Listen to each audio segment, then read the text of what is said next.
Le HCP dévoile ses chiffres après le dernier recensement général de la population et de l'habitat. Lors d'une conférence de presse, le haut commissaire au plan a présenté les résultats détaillés du recensement de la population, donc légale au Maroc, qui passe désormais à 36,8 millions d'habitants. Les développements avec Siam Boukhlifi et Sofia Fegelout. Le Maroc amorce une transition démographique accélérée. C'est la première conclusion du recensement général de la population et de l'habitat. Car avec un peu plus de 36 828 000 habitants dans le royaume, le taux d'accroissement annuel est en baisse par rapport à la décennie 2004-2014.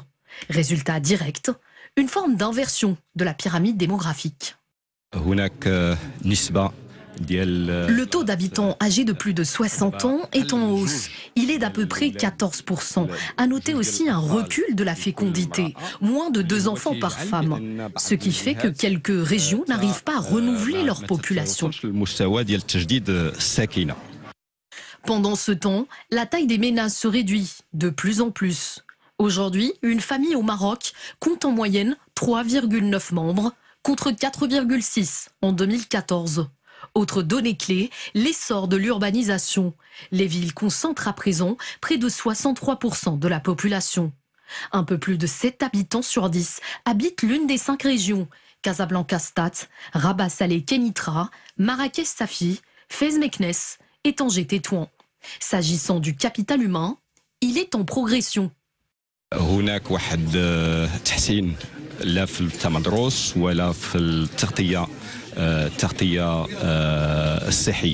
Il y a eu une amélioration de la scolarisation et de la couverture médicale, mais des défis subsistent, dont la disparité entre les régions, mais aussi sur le plan socio-économique, en particulier la question de l'autonomisation des femmes. Nous constatons une augmentation du nombre de femmes chefs de famille, mais en même temps, leur taux d'activité est encore faible. Toujours concernant le capital humain, le parc de logement s'est modernisé avec une augmentation des habitations de type maison marocaine moderne, particulièrement en milieu rural. En milieu urbain, un peu plus de 6 ménages sur 10 sont propriétaires de leur logement, tandis que 97,1% des foyers ont accès à l'électricité. Les résultats détaillés du recensement général de la population et de l'habitat sont publiés dès aujourd'hui sur le site du Haut Commissariat au Plan. Pour nous en parler ce soir, avec nous sur le plateau, Jamal Azizi, directeur général de la statistique et de la comptabilité nationale au HCP. Jamal Azizi, bonsoir. Alors, bonsoir. Ma première question, quels sont les principaux enseignements que l'on peut tirer, bien sûr, du recensement 2024 en matière de croissance démographique et d'urbanisation? Merci. Tout d'abord, conformément aux autres orientations de Sa Majesté le Roi, que Dieu l'assiste, le Maroc a réalisé le recensement général de la population et de l'habitat. C'est le 7e recensement du pays, mais aussi c'est le premier recensement digital au Maroc. C'est cette digitalisation qui nous a permis d'avoir des résultats dans des délais assez courts et que nous avons mis à la disposition de tout le monde aujourd'hui même, via des tableaux et des cartes interactives téléchargeables sous format exploitable. Pour revenir à votre question, je dirais que les résultats de recensement ont montré un début de transition démographique marqué par un ralentissement de la démographie, de la croissance démographique, une urbanisation accélérée et aussi un changement dans la structure de la population. Pour ce qui est du ralentissement de la croissance démographique, comme vous le savez, le recensement a révélé que le nombre total de la population qui habite au Maroc est de l'ordre de 36,8 millions d'habitants, soit à peu près 3 millions. C'est une progression de 0,85 en 10 ans. C'est 3 millions d'habitants de plus, donc c'est à peu près 0,85% comme taux d'accroissement moyen, qui est largement inférieur à celui observé durant entre le recensement de 2004 et 2014 et qui était de l'ordre de 1,25. à côté de l'accroissement de la population, il est porté essentiellement par une population urbaine dont le taux d'urbanisation qui a atteint à peu près 63%, et on a une concentration de la population, soit à peu près 70%, qui sont concentrés dans 5 régions. Le ralentissement de la croissance démographique est expliqué essentiellement par la baisse du taux de fécondité, qui est aujourd'hui on est à moins de 2 enfants par femme, et c'est une tendance qu'on observait depuis 2004-2014, et ça se confirme pour ce recensement. Et cette baisse de taux de fécondité a impacté aussi la taille de ménage, qui est moins de 4 personnes par ménage aujourd'hui. Alors tout ça, ça se traduit aussi sur la structure des ménages, qui est, on observe que la proportion des enfants de moins de 15 ans a baissé, la proportion des personnes dans l'âge de travailler a baissé aussi, et ça au profit d'une augmentation de la population dans l'âge égal à 60 ans au plus, qui est aujourd'hui à peu près de 14% de la population, ce qui donne un début d'inversement de pyramide des âges. Et avec tout cela s'implique comme défi sur les politiques de protection sociale et de santé. Alors, les résultats ont montré également une autre réduction, mais elle est positive tout de même, c'est celle de l'analphabétisme, et une augmentation de la durée moyenne des études, mais aussi un progrès dans les compétences numériques. Alors, monsieur Jamel Azizi, pourriez-vous nous en dire plus sur les caractéristiques spécifiques du capital humain qui ont le plus évolué ces dernières années?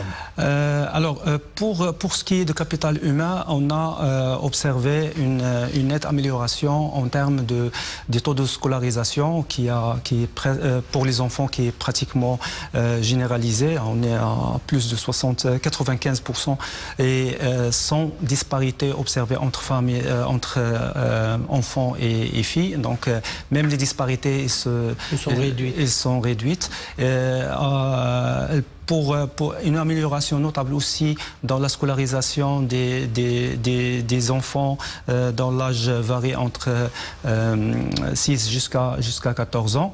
Et pour ce qui est de l'adulte, on a observé que la durée moyenne de scolarisation a dépassé 6 ans, alors qu'il était auparavant dans l'ancien recensement de 4,4 ans en moyenne. Cette amélioration aussi s'accompagne par une maîtrise dans les capacités linguistiques aussi, parce que pratiquement la quasi-totalité des personnes alphabétisées maîtrisent la langue arabe, la langue maternelle, suivie par une certaine maîtrise des langues étrangères, notamment le français, qui a aujourd'hui aux alentours de 57,7%, et l'anglais qui a aussi qui a atteint une proportion de 20%. Le capital humain aussi, il se caractérise par une amélioration en termes de couverture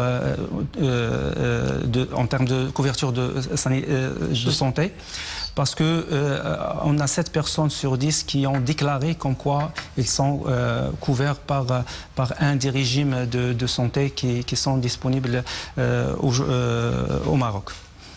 Alors, en matière de logement, quelles sont les tendances observées en milieu urbain et rural, et concernant l'accès aux services de base tels que l'électricité et l'eau potable?